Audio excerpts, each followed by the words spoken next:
What's up, YouTube? Welcome to the Mid-Level Media channel, and today I'm going to give my thoughts on the Oscar nominations that took place this past Monday morning.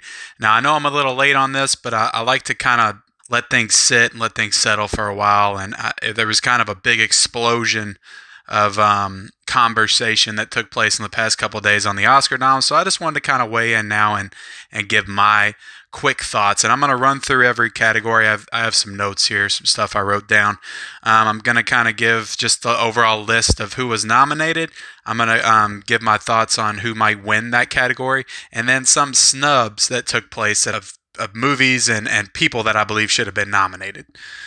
So overall, I just want to say that I don't think there's anything overtly offensive in these nominations. Like, all of these movies that were nominated, performances, they're all very good, and I don't see there's not a lot that I just find offensive, somebody that was nominated.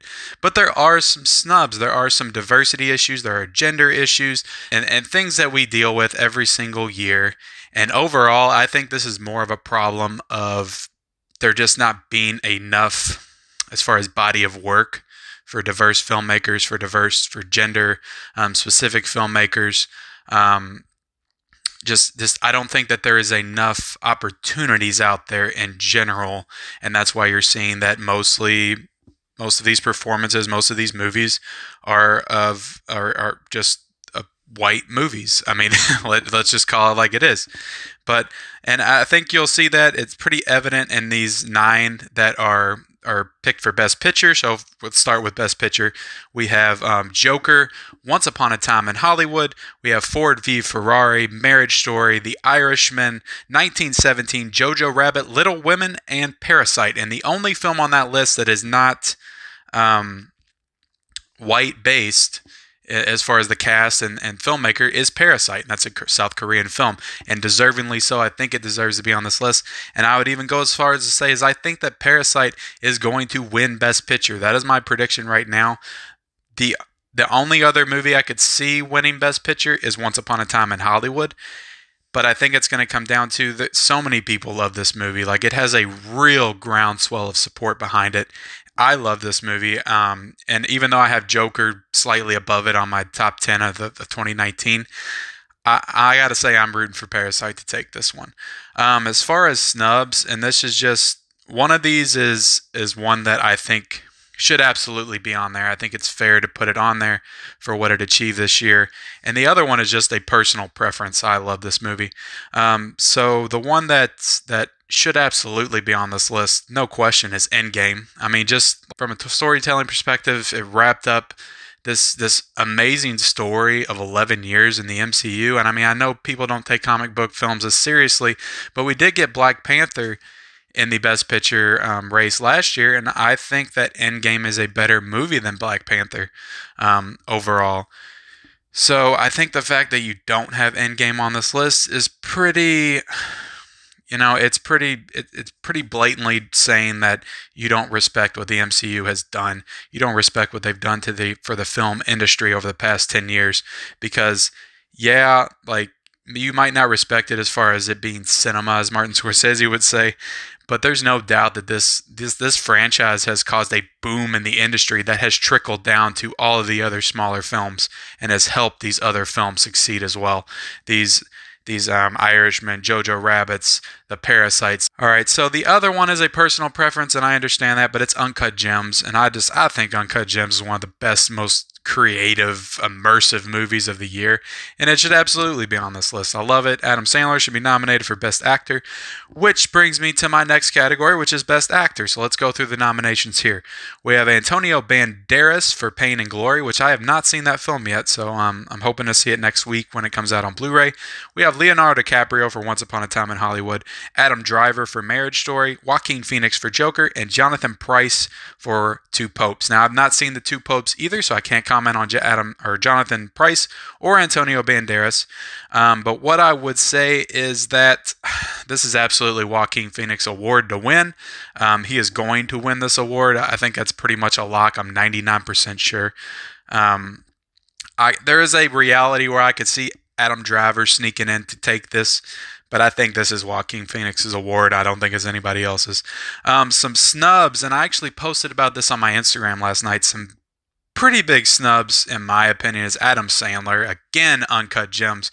Even if you didn't like the movie, you have to respect that performance that Adam Sandler gave in that movie. It was incredible, and just like for 99% of the stuff he does nowadays is crap. To get that performance out of him this late in the game, it's incredible. I really want to see him do more of this kind of stuff. And I think that if he had been doing more of this type of stuff all along, he would be nominated. But it's kind of the Eddie Murphy Norbit effect from a few years ago where he didn't win the Oscar because Norbit came out at the same time as the Oscars. He does all this silly shit, and it just they don't want to nominate him because of it. They don't think he deserves it. They don't think he's put in the work. So another one is Kang Ho Song from Parasite, which is the poor dad from that movie. He was amazing. To me, he was the driving force of the movie, just as far as performances. He really he brought out, especially in that final hour when you're starting to see some things materialize within the two families. He really brings a lot out of that movie, a lot of pathos in that performance. So I would definitely nominate Kang Ho Song, and it'd be nice to see, a South Korean actor in the Best Actor category. I mean, the movie's nominated for Best Foreign Film, Best Picture. I mean, why not? Like, it makes the most sense. Another one that I know people were talking about was Christian Bale.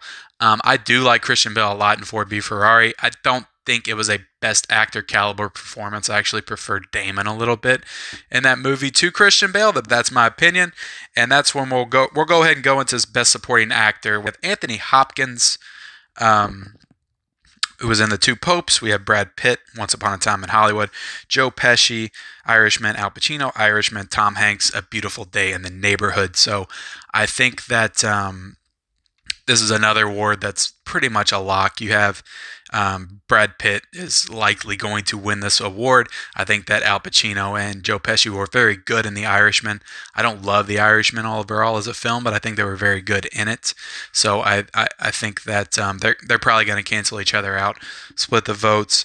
Tom Hanks, I haven't seen A Beautiful Day in the Neighborhood yesterday, and like I said earlier, I haven't seen The Two Popes, so I can't comment on those two. But as far as snubs, I mentioned Matt Damon. I would also throw in Willem Dafoe, which you could also argue he's a lead actor in that movie, but I would say the best chance of him winning was if they pushed him to supporting actor, and he's absolutely a snub if you put him in that category, because The Lighthouse, even though I have some issues with it as a film, William Dafoe was amazing in that movie. Like, I don't know how you ignore that performance, especially since they nominated him for At Eternity's Gate last year. You had Florida Project the year before. Like, he is in Oscar voters' minds, so why not nominate him for this? Like, that I don't get. So now we're going to move on to Best Actress, and a lot of these nominees are pretty damn good, but I do have a couple snubs I'm going to talk about. Charlize Theron for Bombshell, I haven't seen that one. Renee Zellweger for Judy, Cynthia Erivo for Harriet, have not seen that one either. Scarlett Johansson for Marriage Story, Saoirse Ronan for Little Women, I have not seen that either. So 3 of the 5 of these I have not seen yet. So I can't really. This is a hard category to comment on, and I do plan on seeing these films before the Oscars takes place. I actually have plans to see Little Women probably early next week, and Bombshell I'm probably gonna have to wait till it comes out. And Harriet I think is coming out soon. But as far as this category, in my mind, unless something else sneaks in, I think that Renee Zellweger as Judy Garland is probably the lock to win this in my mind. But then again, I feel like that Judy Garland, Renee Zellweger performance is kind of the same position Glenn Close was in last year, where everybody thought she was going to win, and then Olivia Colman came in with the upset. So I think it's very possible that Scarlett Johansson or Saoirse Ronan comes in with the upset here. Possibly Charlize Theron, like any of them. I don't see Cynthia Erivo getting it, and I haven't seen Harriet, but by all accounts, it's not a great movie. It's just a great performance, even though I love her, and I think she was great in Bad Times at El Royale. But the snubs for this category are a little bit tricky for me because I don't love the movie, but I think Aquafina was great in The Farewell. I don't think it's a snub for Best Picture, but I do think it's a snub for Best Actress because she was phenomenal in that movie. And if you want to get some diversity in your lineup here, why not? Like, she was just as good as Scarlett Johansson in Marriage Story. She was just as good as, well, maybe Renee Zellweger was damn good in Judy. I'm not going to say she's above her, but I would say definitely Scarlett Johansson. She's on par with her, or maybe a little bit lower than her. If you're going to have Scarlett Johansson in supporting, why not switch her out with somebody else? Why have her nominated with two awards, which is my overall problem with this year's Oscars. Is it just feels like you have the same 7 or 8 movies nominated for everything. Like, yeah, there's some Knives Out in there sprinkled in. There's some Lighthouse, but no, but there's so many categories, so many movies that came out in 2019, so many terrific movies that should be nominated and looked at. And The Farewell, Uncut Gems, pretty much everything that came out of A24 this year got snubbed. And I don't know if they were slacking this year as far as pushing their nominees or what, but it's a it's a little disheartening, to be honest. Like, those are good movies, good performances, and why give it to the same 5 people, same 7 movies? Like, um, it's kind of redundant, and it makes it seem like these voters only saw 7 movies this year. It doesn't make it feel like these people are looking at everything. But another one, Lupita Nyong'o, I mean, playing dual roles in Us, and I mean, I love Us as a horror movie. I don't think it's as great as Get Out, but I love the movie, and she was great in it. And I think that just because it's a genre film, it's not getting recognized, and you see that kind of stuff a lot. Also, the actress from The Nightingale, like, I don't know her name off the top of my head, but that movie's super small and not going to get looked at, and she was amazing in that movie. Like, that's another performance that which is fantastic, and it's not going to get recognized because only 2 people saw it. So, I mean, it's, widen your range a little bit, Oscar voters. So anyway, let's move on to Best Supporting Actress, and we have Kathy Bates for Richard Jewell, Margot Robbie for Bombshell, Scarlett Johansson for Jojo Rabbit, Florence Pugh for Little Women, and Laura Dern for Marriage Story. So everybody's saying that Laura Dern's pretty much going to lock this one down. She's a lock to win it, so I'm going to say that as well. I haven't seen the other 3. I've only seen Scarlett Johansson, so I really got to get up to date on these the female categories. As far as Laura Dern and Scarlett Johansson, I actually want Scarlett Johansson to win this. I think she was so much better in Jojo Rabbit than she was in Marriage Story. I'm not a big fan of Marriage Story, to be honest, but Jojo Rabbit's an amazing film, and she was incredible in that movie. And Laura Dern was really good. Laura Dern, here's the thing about Laura Dern. She's amazing in everything. Like, but I don't think her part in Marriage Story is Best Supporting Actress worthy. She's amazing in everything, though. Like, so it's kind of unfair. She's kind of growing into the new Meryl Streep, in my opinion. Like, every year she comes out, she's on the Emmys with Big Little Lies, and I love her in Big Little Lies. She's an amazing character on that show. But she was great in Star Wars. Like, I can't wait to see her character come back in Jurassic World 3. So Laura Dern is fantastic. That's a given. So Snubs, I know everybody's saying J-Lo's the big snub for Best Supporting Actress. I don't think she should have got in for that. Hustlers is good. I don't think that's a Best Supporting Actress performance. So I've actually got a lot of opinions for this category. Rebecca Ferguson for Dr. Sleep. Dr. Sleep is my favorite film of 2019. I love that movie. I think she is phenomenal. And again, it's not going to get recognized because it's a genre film.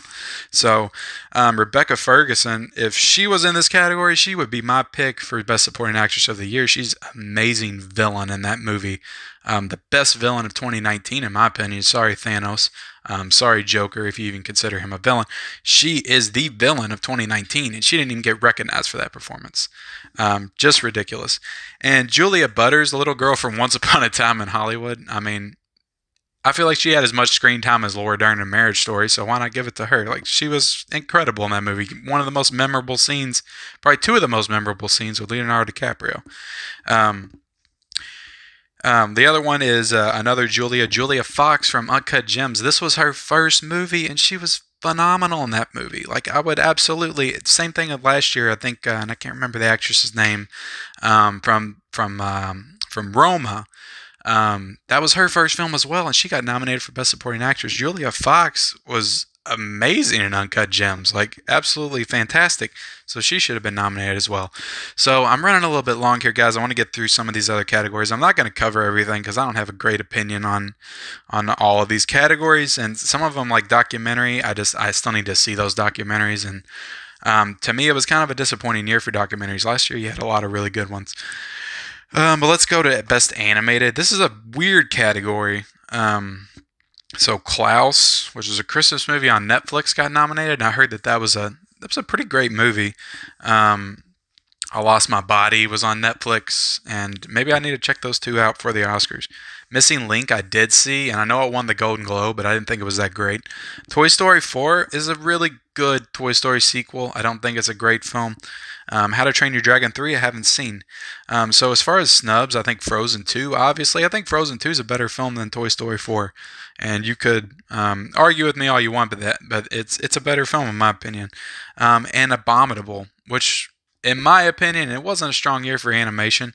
I think Abominable is the best animated film of 2019. So I think it should absolutely win. It was an incredible movie. It was heartfelt. And it's just because nobody knows what the hell it is and nobody saw it, it's not going to get nominated. So let's move on to Best Score. And we have Rise of Skywalker, John Williams, 1917, Joker, Little Women, Marriage Story. And sorry, I don't know who all did these scores. I know it was a female who did Joker, and that score should absolutely win. It's amazing, especially out of all these, the first female to win for best score. So that would be an amazing achievement, and I would love to see that because that's an amazing score. Definitely the best on this list of 5. I don't even remember the score from Marriage Story. But as far as snubs, I would say Endgame. Like Endgame, Alan Silvestri, like that is an amazing score. Like the track Portals is just, God, I listen to that song all the time when I'm in the gym or just in my car, and it's amazing. It gives me goosebumps every time because I remember that moment in the theater when all the portals open and everybody comes out, and it's an amazing song and it's an amazing track, and that Avengers theme, and they do some really interesting stuff, kind of weaving in other tunes from other MCU films throughout the movie. And the fact that Endgame didn't get any love in this, I mean, not any love in general. Like I don't understand what's going on this year with that. Like Endgame I know it's the most successful movie of all time. It doesn't need all that award stuff. But come on, guys. Like, it's an amazing movie on its own. Like, divorce it from its popularity. It's an amazing movie. And the other one is Us. Just, that score is incredible. Like, how did that not get on here? Like, the mixing of I Got Five on it. And, God, I love that score. That's an amazing score. So let's go on to Best Director, and let's talk about Quentin Tarantino, Todd Phillips, Bong Joon-ho, Martin Scorsese, and Sam Mendes. And before I talk about the snubs, and you all know I don't love The Irishman. I think it's a very good film. Come on, I'd have to get Scorsese out of here as far as that. And everybody's talking about Gerwig. Like, why didn't Gerwig get a nomination? And I haven't seen Little Women yet, so I can't comment on if it deserved it or not. But why didn't Gerwig get a nomination? Like, you could absolutely put Gerwig in that Scorsese spot. He didn't deserve a nomination this year. He's getting it because he's more than Scorsese. I understand that. Or the director of The Farewell, everybody's talking about. God, I can't think of her name right now. I just watched an entire round table on THR with her talking. She's an amazing voice in this industry. If you have not seen that THR round table on YouTube, go ahead and check that out. She dominates the conversation against Scorsese, Phillips, and all these legends, and she comes off so well in that interview. James Mangold directed the shit out of Ford v Ferrari. Like, that should absolutely be he should be in there for Best Director. So I love Tarantino, and I think Once Upon a Time in Hollywood is very well directed. I think he deserves to be there, and maybe deserves to win as well. But then you also have Bong Joon-ho, and Parasite's my pick to win Best Picture, so maybe he takes the Best Director nom too. So let's go on to a couple other things. We have cinematography. By all accounts, 1917 should win this one. Just for its two-shot cinematography. Roger Deakins is a freaking legend, so I'm on board with that. But you also have The Lighthouse nominated in this category, which is very interesting because that's the only award it was nominated for. So I'm glad it at least got in there for something. Midsummer, Also, I didn't love the movie. I think it should have been nominated for Best Cinematography. It had amazing cinematography. So let's move on to foreign film, and Parasite. It's going to take this, no doubt. And we'll move on to the screenplays real quick. We have original screenplay, Marriage Story, Once Upon Parasite, Knives Out, 1917. I think Parasite has to take this one. It was definitely the most original screenplay out of all of these. I think Knives Out is very good, but it's also rehashing a lot of stuff that came before it. Parasite was just so original in everything it did. And adapted screenplay, Jojo Rabbit, Little Women, Irishman, Joker, Two Popes. My pick for this is Jojo Rabbit, just for what Taika Waititi did with this material and this very strong, running the risk of being offensive material that he just made so sweet and emotional and just relative to or relatable to everything that's going on in the past and today. And I think that script is amazing. He should be that screenplay should win in that category, for my opinion.